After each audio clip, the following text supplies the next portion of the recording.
Hi everyone, this is Jason Burak of Wall Street for Main Street. Welcome back to another Wall Street for Main Street podcast interview.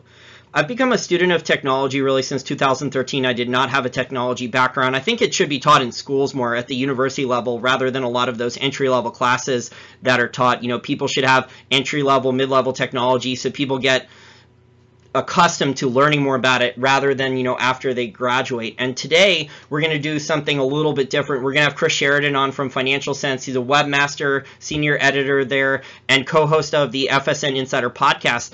And he studies artificial intelligence and technology a lot. So we're going to hear his views on this emerging industry. So Cris, thank you for joining me. Jason, thanks for having me on. So Cris, before we start talking maybe in some more detail about the artificial intelligence industry, let's get a definition from you of what artificial intelligence is exactly. Yeah, sure. And I think it's important to understand that this definition comes straight from Wikipedia. And I want to read the Wikipedia definition because it's going to show how I will define AI as slightly different. But let's start out with the Wikipedia version, which is probably the version that most people have in their minds when they think about AI.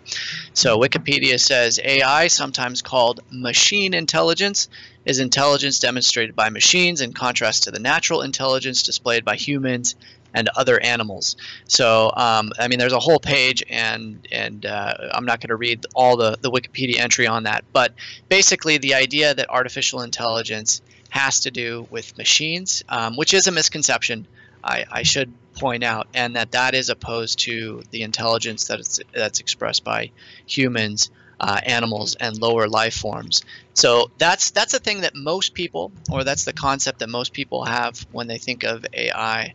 But the version of AI that I espouse is really more of a cybernetic view, and that's where there's a feedback between both artificial intelligence and natural intelligence into a form. You can think of it, Centaur is the approach that's used by chess-playing machines with humans working together in a collaborative approach, for example. That's the kind of artificial intelligence that we see in reality with businesses, with any different type of application you can think of, where we create these programs. They now have the capability to learn, but it's something quite different than perhaps what the consensus usually imagines AI to be.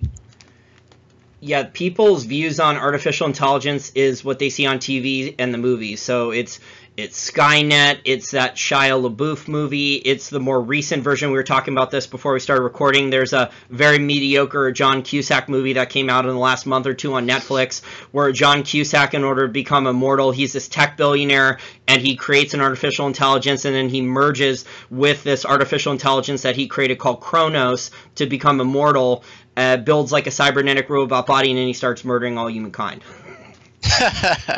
Well, so I would say that sounds like, at least from the plot, that is a little bit closer to my version of AI, where it is a cybernetic form, and the concept of a cyborg goes back pretty far, where you're mixing both machine and human together to create a cybernetic organism. So that's more the version of AI that I think we see. But I mean, if you really think about it, going back historically, we can articulate the way that technology has evolved over time, starting with tools, and then from tools we developed machines. We scaled up to something more complex into systems, and then that moved into automation. From automation, we now have autonomy and AI. That's where we're at today. I think for the most part, if you look at the current level of technology and its capability of behavior, freedom, freedom of expression, or I should say range of different behaviors that it's able to exhibit. We're in the autonomy AI stage, and then after that is when I think, and some people believe, that we're going to move into the age of sentience or superintelligence. But again, if you go to the Wikipedia definition of AI, most people think of it in terms of machine intelligence.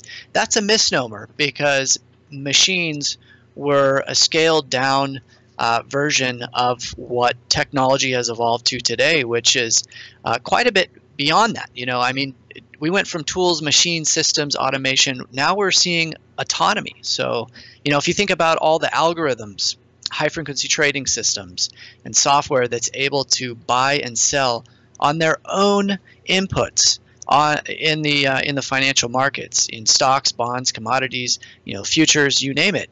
They're doing that not based on programming or a person telling them to buy or sell only this. They're using their own input. They're learning. They're using machine learning. And this is what we see. So, once now that we've crossed this threshold of going from just machines or automation that do what we tell it to do to something that is able to learn on its own, that's when we start to see all sorts of new avenues open up. And we're just now moving into that today. I'm not really a big fan of high-frequency trading algorithms. I think it creates extra artificial volatility. I think, it doesn't really create liquidity. I think it manipulates markets, especially if you talk to Eric Hunsader. I know you've had him on Financial Sense in the past. He looks at the nanosecond charts and he sees predictable chart trading patterns that are basically manipulative. But there are high-frequency trading computer systems that do make money, but, it gets really ugly very quickly when they do blow up. Yeah, and I guess the way to think about high frequency trading and how that relates to the way technology is evolving and its implementation through the financial markets, I agree with you on that high frequency trading has led to flash crashes. It's led to hurting of algorithms buying and selling. But I think Daniel Kahneman, in his System 1 and System 2 way of conceiving of cognitive processing of in our own mind, is a good way of thinking of this, because essentially all we're doing is we're now building out that secondary system, which is more of the automated, it's the fast, it operates lightning quick, and it's kind of where we get our intuition. It's the subconscious or unconscious cognitive processing, and that's what high frequency trading is now operating on a global basis. So that's one framework that I like to use, just to understand that high frequency trading is not going away. It's always going to be there. It's just the rate at which information is now priced into the market and traded on is way beyond human level reaction now at this point. So how serious, in your opinion, are the large technology companies about investing in research and research and development for artificial intelligence, like your Apples, your Facebooks, your Googles, etc.? Yeah, so there is a massive amount of R&D that is being spent by the largest technology firms. And these are the largest companies in the world, mind you.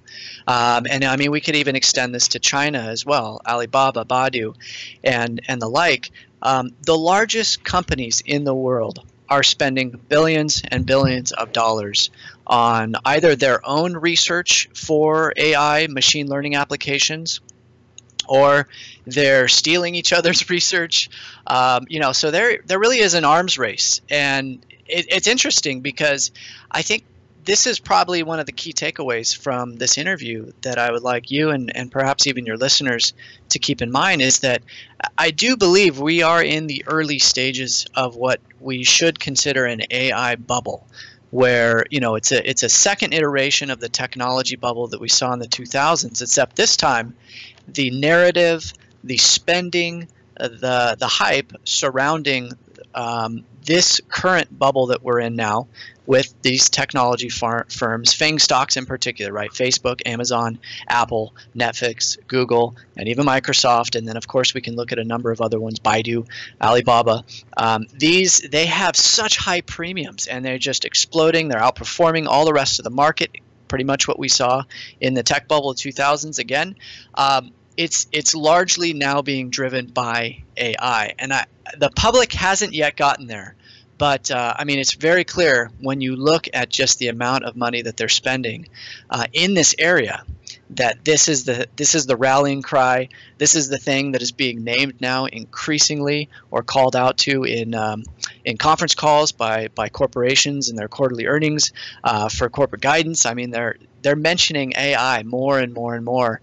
And it's just fascinating, because I think we're gonna see the public start to accept this at a larger, much more than they do now, probably in the next year or two.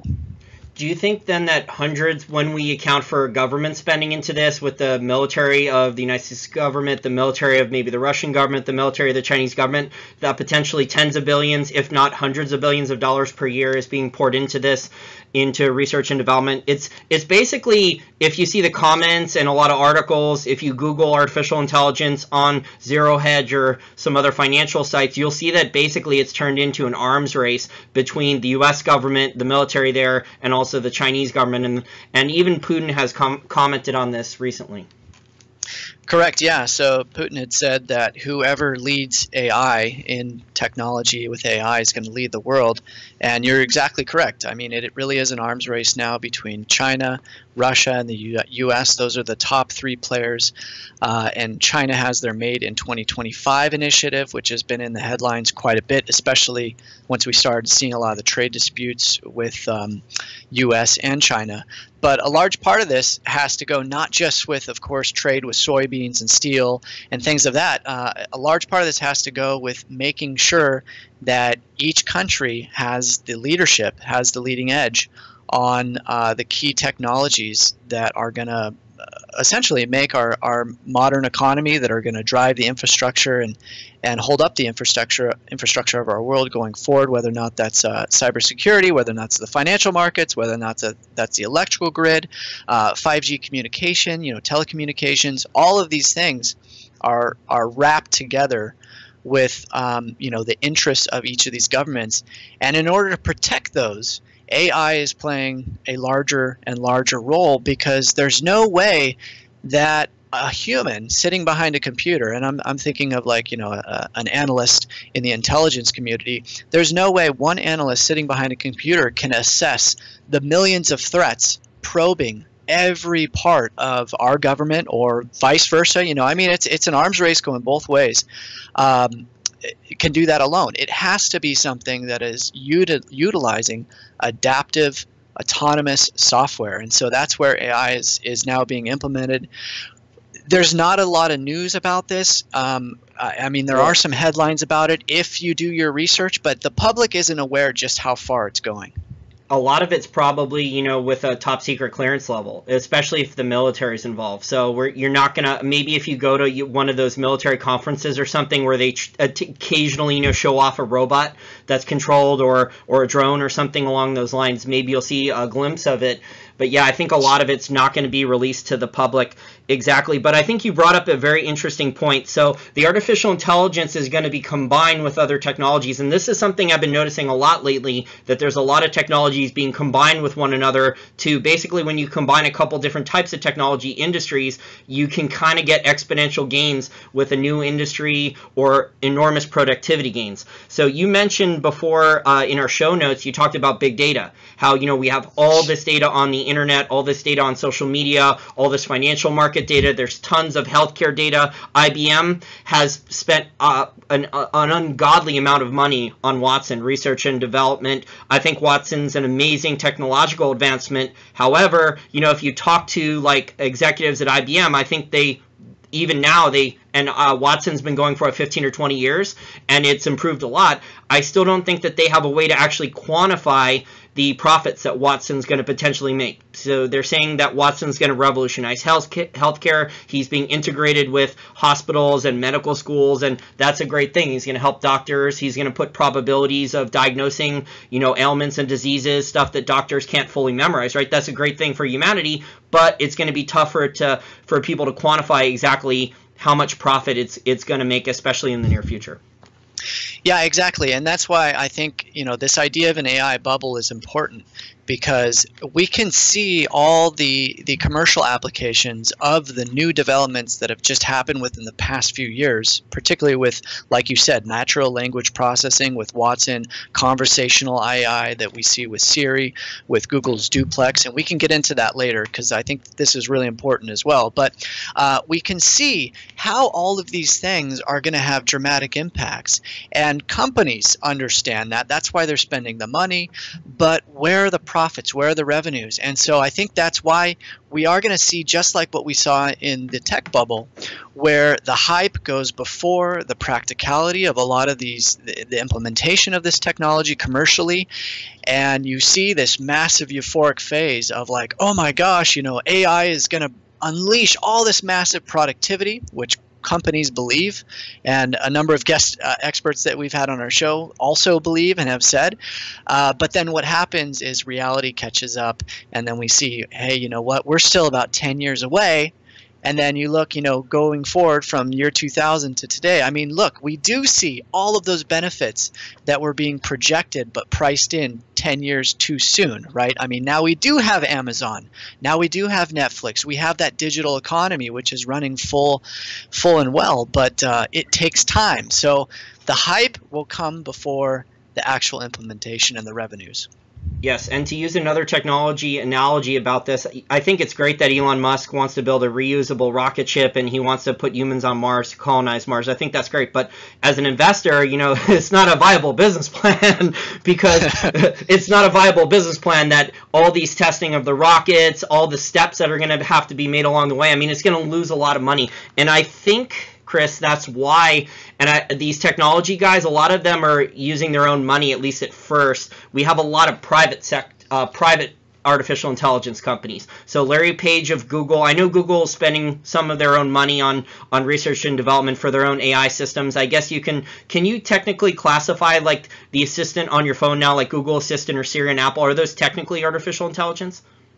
Well, yeah, I would certainly say so, because I mean, just in the sense that you're able to converse with a system in a way that would normally be a person. But I mean, of course, it's not a binary thing. It's not either it is artificial intelligence or it isn't artificial intelligence, right? We're talking about a spectrum of intelligence, and so the current level of technology that we see right now, at least what we have access to on our phones or what we're accessing on a day-to-day basis, is still a pretty low-level intelligence.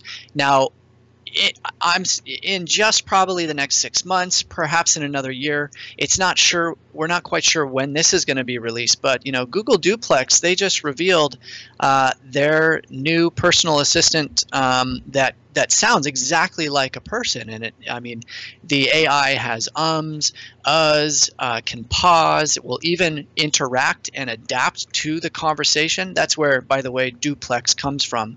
Duplex is a telecommunications term meaning two-way communication. So the Google Duplex AI is actually able to respond and adapt to you, and that's what you would expect from any conversation you're having from a human. And that's why if you've seen the videos, and for any of you that haven't seen those videos, I just recommend Googling Google Duplex. Watch the videos. You can see the beta version of it. It's not yet live. It's starting to be implemented in select areas. But I mean, imagine you're talking to someone on the other end and you have no clue that they're a robot. But it is, and that's the level of technology we're going to see within probably starting next year, I would say. And I mean, just think about that, Jason. Just imagine right now that you're talking on the phone and you cannot tell if whether or not it's a person or it's AI, and that's crossing essentially the Turing test for artificial intelligence. So that's a pretty important threshold. And I think that's going to really change public perception to accept that, hey, there's something big going on here.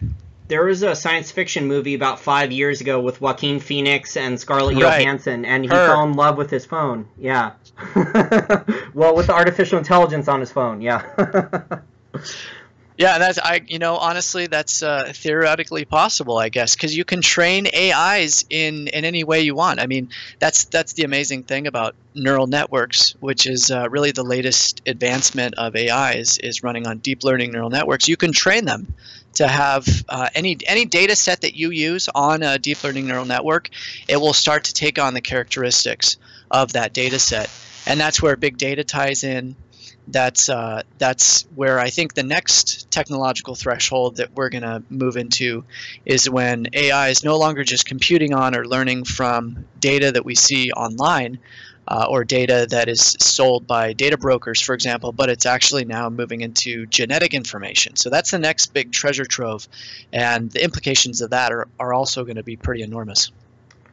Yes, and part of the arms race with artificial intelligence, I didn't mention this the first time, in addition to artificial intelligence with the military of the U.S. and China, is also the hardware component with quantum computing. So as part of this arms race between militaries and governments with Russia, the United States, and China, there's the hardware components with robotics and quantum computing. Robotics and quantum computing as well. So these things are all starting to. There's a bunch of different things being tested. There's not really any economic products yet. I would say that the consumer is going to see, especially the consumer is going to see. And the thing, a lot of the technology experts, Chris, like whether it's Elon Musk has given out a bunch of warnings about artificial intelligence. I think he even said that of anything that could potentially destroy the planet Earth and human civilization, he said artificial intelligence was the most dangerous. Of nuclear war, global warming, any of these things, he said he was the most scared of artificial intelligence, and yet he owns a private sector, a non-publicly traded artificial intelligence company. He claims it's a good one. He's trying to do that. Larry Page of Google owns one. I think besides Google's other investments, like you said, investing into artificial intelligence and research and development, Larry Page also owns a private one. So there are a lot of really smart, sophisticated technology people who don't want the market to hold results for revenue, earnings, etc. And they have private AI companies that are working on R&D right now. Yeah, it's true. And to Elon Musk's defense, and I don't know if this is just a justification or how sincere he was in his response, but when he was asked about why he's investing in this AI firm, he said that it was because it was going to keep him on track of the latest developments, so he knew how much of a threat it was. So for him, that's the way he justified it. I don't know if he's just looking for a way to make more money, or if he really just wants to understand what the threat level is, but that's what he said. And Stephen Hawking, of course, he's another person that he just recently passed away, of course, but he was a very large or big name that's been outspoken on AI, saying that it could pose an existential threat to humanity. And on that, I do want to say that I think that it's basically a half truth. There's some truth to it, but again, when I go back to the definition of AI that at least that I use, the framework for understanding AI is that we are seeing a process of AI merging with humanity, and that's partly due to the fact that AI is learning from our data. So we're imputing our own values, our own characteristics into it. And so we can't separate the two fully. It is more of a cybernetic intelligence, like I said earlier. But that being said, when it comes to any systemic threat, that's probably not what we should expect, Terminator, Skynet version, or even what Elon Musk or Stephen Hawking have said. But we should consider just the historical record of the way humans treat other humans. It's not like we're going to wipe us off the face of the earth, but certainly certain groups of humans, nations, when we go to war with others, we designate certain people that we feel are a threat to us, and we have wiped them off the face of the earth. It wasn't the entire world, it wasn't all human groups, but it doesn't mean that AI won't say, you know what, I don't like this people group, or I don't like this race, I don't like this culture, I don't like this religion, for example. That is certainly consistent with history, and I think that's what we're going to see. And I think Elon Musk has spread himself too thin. He's involved in Tesla, he's involved in SpaceX, he has his artificial intelligence, he's doing all these different things. The one piece of advice I would give him, and John Cusack too, is to stay off of Twitter. Stop with the Twitter rants, okay? Stop with the crazy Twitter rants. Stop blaming it on, too much alcohol or Ambien or whatever. Just stay off of Twitter right now. But when I did a little bit of research before this interview, I was looking for pure plays, publicly traded companies on the NASDAQ for artificial intelligence, and there's really not much to choose from. There's some what most people would call tiny penny stocks that are attempting to do something, that are maybe doing something in the lab, don't have really any hint of profitability. I did see an ETF that's called BOTZ, BOTZ, And I didn't look at all the components yet, but it has really small trading liquidity and the market cap's only around 1 billion. So considering all the different companies that are involved in this, it doesn't seem like a very well-weighted ETF yet. Yeah, I would agree with that. And I think when you think about the investment implications, the pure plays are going to be where, you know, you're dealing with very speculative companies, investment vehicles at this point. An ETF would be a slightly safer way to go if you're looking for a more diverse approach. But I mean, honestly, the big winners right now, implementing AI, researching it, pouring tons of funding into AI are the big FANG stocks. You know, I mean, you think about it, Facebook, they use AI very heavily. Apple uses AI. Google uses AI, and in some ways, you know, Google has branded itself as an AI company. So, you know, across the board, even Netflix, they use AI pattern recognition. Amazon, I mean, that was essentially how they were able to be as successful as they are today, is because of being able to look at your purchases and say, hey, you might purchase this. That was all done through automated, you know, pattern recognition software. Algorithms, yeah. Yeah, algorithms, and they have only increased the effectiveness of this over time. So, you know, those are the big ones that you can look at, and I think that's where you're going to see the bubble unfold, is with the FANG stocks, as it has been already for, you know, really during this economic cycle. Netflix had a competition about 10 years ago for someone to design them an algorithm that would learn the pattern recognition better. So that worked out for them. It had a lot of success with people staying on Netflix and binge watching shows. So that's been a success as far as that. I mean, obviously they borrowed billions of dollars to try to grow their content. But, you know, in the last 2 weeks, $160 billion in market cap has been added for Facebook, Google, Amazon, Microsoft, and Apple. I interviewed former hedge fund manager Jesse Felder yesterday. He was talking about the passive investing bubble. The FANG stocks are a big part of that. A lot of money pours in from index fund and passive investing. But do you also think then that artificial intelligence has something to do with it, that there's a lot of money pouring in because people are optimistic then about AI with these large companies? Well, that's the thing. I don't think the public has yet embraced the AI narrative. I think that AI is a huge part of this. And I mean, if you just listen to conference calls, they've been tracking, there's a number of different research firms that I follow that track these things. And I mean, just the number of executives that are citing machine learning, AI as part of their business model or as something that they're going to implement into their business model is at records. And so clearly, from my standpoint, the business community, the corporate sector is embracing it, and they see the handwriting on the wall, but the public is still not yet at that point. And so that's why I think, you know, what'll probably happen is we'll continue. You know, I can't make a projection on the tech sector necessarily, but I would anticipate, if this is true, that we're going to see this AI bubble play out, that you would expect many of these large tech firms to outperform going forward. And then as we move into next year and some of these newer developments start to roll out, and all of a sudden people are now engaging with AI, with conversational AI, that's going to be the thing that will really tip the public to embrace it and cause this paradigm shift, because people don't change their minds incrementally. They usually move in a real big step fashion. So I think that's what's probably going to be taking place perhaps next year, 2019, maybe 2020, and that's when we see the euphoria. So a couple years ago, I read this book called In the Plex. It's about Google and Sergey Brin and Larry Page, their backgrounds, why they founded Google, some of their longer-term goals. And there's some very interesting things in there about their opinions of artificial intelligence and robotics. Before they even founded Google, Larry Page and Sergey Brin were both huge, let's say, technologists and optimists about the future of artificial intelligence. When they were graduate students at Stanford, I think they attended every single lecture on artificial intelligence. Even when they were building Google and they're super busy, they cleared their schedule enough to go back to Stanford and go listen to the artificial intelligence lectures.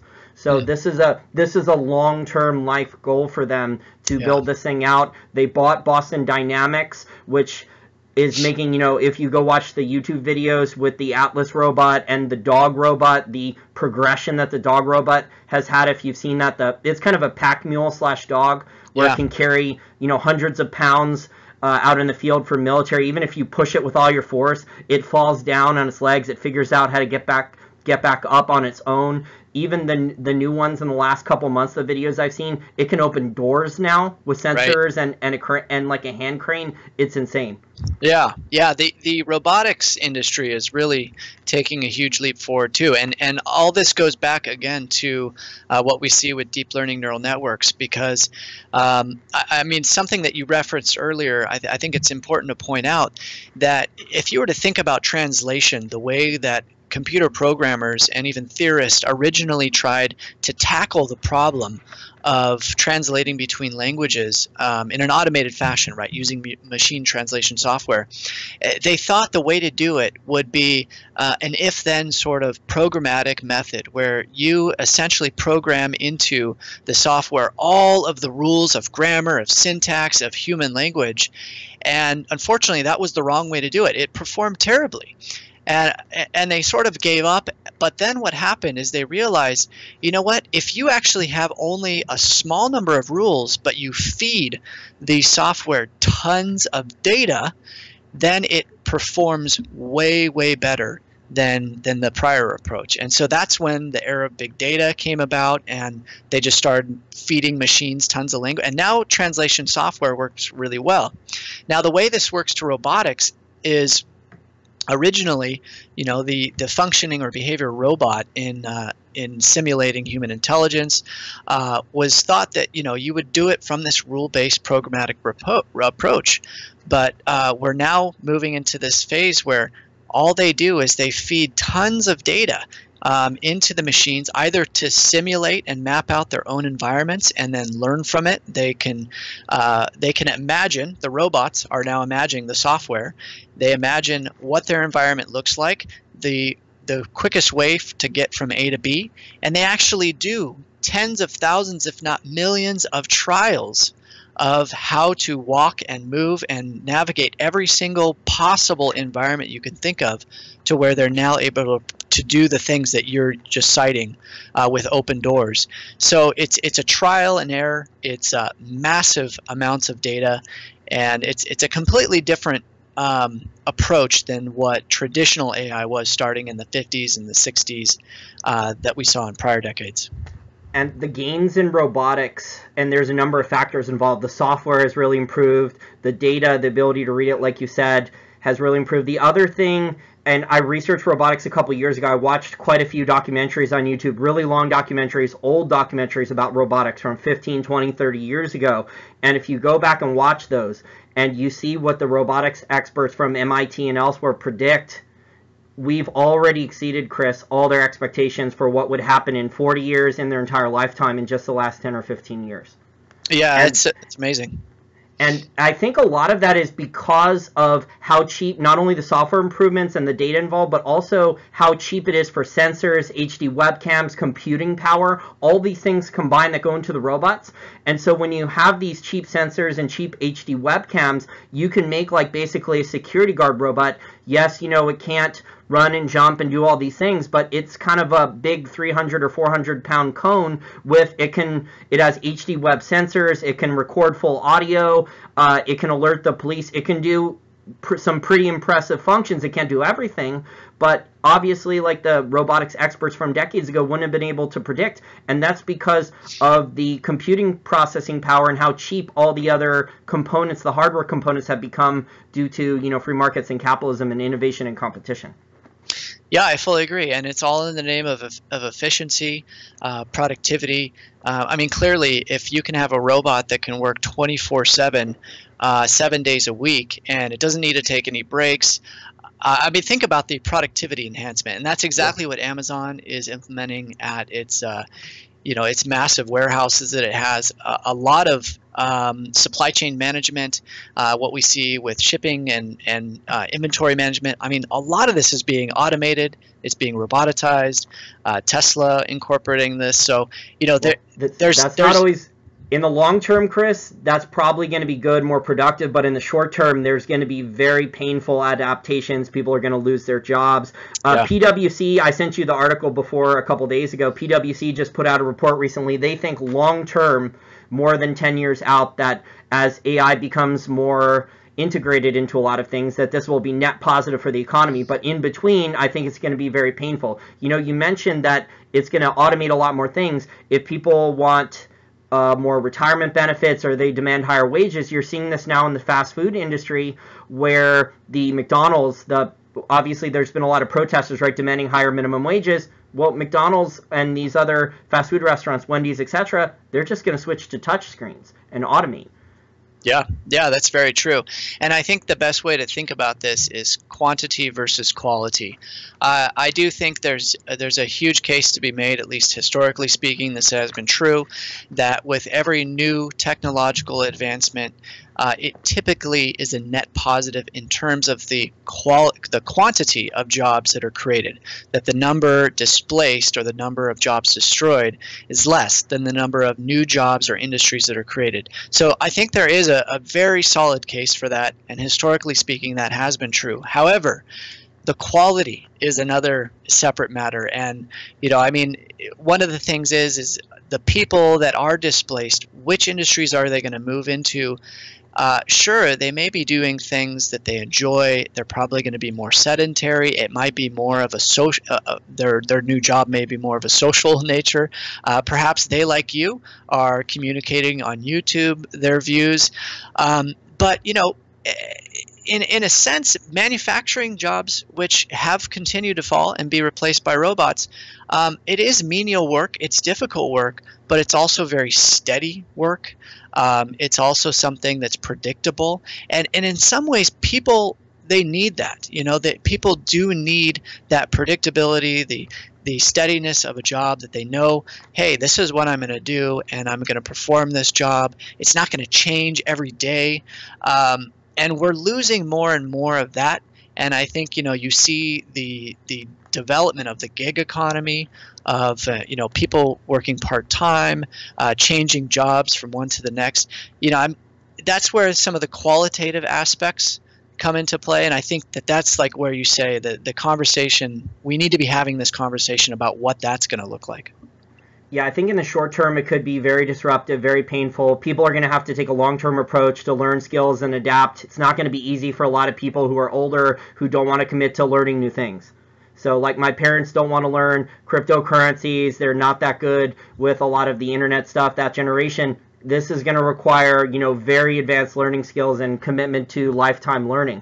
So, you know, PwC says that artificial intelligence over the long term will create jobs. In the short term, probably is going to be extremely disruptive, probably is going to destroy a lot of jobs. You mentioned manufacturing. I wanted to bring up this point. So, you know, in the past, a lot of manufacturing, there was heavy machinery, but humans had to operate it. Humans got hurt. It was very tired, manual labor, very difficult work. Nowadays, Foxconn just built a plant in Wisconsin. Obviously, they got some ridiculous tax breaks there. But in the past, maybe 10,000, 5,000, or 10,000 human workers would have been needed at that plant. Now we have, 500? I think it's creating 500 direct employees. So those employees are probably going to, on average, going to be making more money, maybe to watch the robots, maintain them, check the software code, things like that. They're not going to have to do the crazy amounts of manual labor, but it's still a net positive for the state of Wisconsin, maybe, that there's going to be multipliers. So those employees working at the plant will have more discretionary income to go buy services and other things around the plant. Yeah, that's exactly right. And I mean, China, I'm glad you brought that up, because China is investing, I believe, the heaviest into robotics and automation into their economy. And as we know, and I think maybe we can continue this in another conversation on your show, but you know, the Chinese leadership are very concerned about what happens when you have a massive population like they do, and these people do not have jobs. And so they're utilizing not just robotics, but they're also utilizing AI and other automation for social control through their social credit system, for population control. And so it's really interesting how it's mutating and taking various forms depending on what country you're looking at. Yeah, China has actually, the wages, a lot of people aren't aware of this, but wages have risen over 500% in China in the last like 15 or 20 years. Yes, they were very low, but they've risen a lot. And so a lot of Chinese factory owners have either started to automate a lot of the factories, Foxconn, etc., or they moved the cheaper labor, manual labor factories out of China. And I think one of the reasons why China was willing to spend $1 trillion on that One Belt, One Road initiative, and they don't really care because they're doing infrastructure outside of China, is it's basically a very large scale FDR, John Maynard Keynes, ditch digging, make work program. So I think it's basically like a jobs program there to kind of buy time to prevent a revolution there with the loss of jobs from the automation and the higher wages inside mainland China. But Chris, you told me you got to go, so I think this has been a very interesting discussion. It's not there's not really any pure plays per se right yet, but it's something our listeners need to watch and keep tabs on. And if our listeners want to follow more of your work, I know you put some of this stuff out on Twitter. How do they do so? Yeah, I would say that they can definitely go to financialsense.com where we have tons of articles, podcasts, and then also I am on Twitter. I don't post there too much, but definitely find me. Most of my work will be at Financial Sense, and I would love to come on your show to talk about this at any time point in the future as well. Yeah, there's going to be a lot of updates on this. So this is exciting. I'm actually a little bit more excited about robotics and 3D printing because all the stuff that's going on in the labs. But obviously artificial intelligence may be the engine behind the actual doing the work. The artificial intelligence may be commanding the robots in your future program to command it, or telling the 3D printer what needs to be printed. Right. I think you're right. Please like this video, share it with friends and family, and don't forget to subscribe to the Wall Street for Main Street YouTube channel if you have not already done so. Thanks for helping Wall Street for Main Street pass the 20,000 YouTube channel subscriber milestone despite YouTube censorship. Hopefully, we'll be able to get to 30,000 or even 40,000 YouTube channel subscribers quickly if YouTube doesn't shut down this channel. If YouTube does shut down this channel, remember to also sign up for the Wall Street for Main Street email list that's on the wallstreetformainstreet.com website, and will tell you where the videos are going to be uploaded instead of YouTube. Also, if you really like the content and you decide that you want to give a one-time donation, you can go to the wallstreetformainstreet.com website where there's different options for you to do so. Or you can become a Patreon contributor. Thanks for listening, and I look forward to providing my loyal listeners with some of the best information, analysis, and financial education available out there, free or paid, as I work to grow the podcast and also get my educational technology company funded.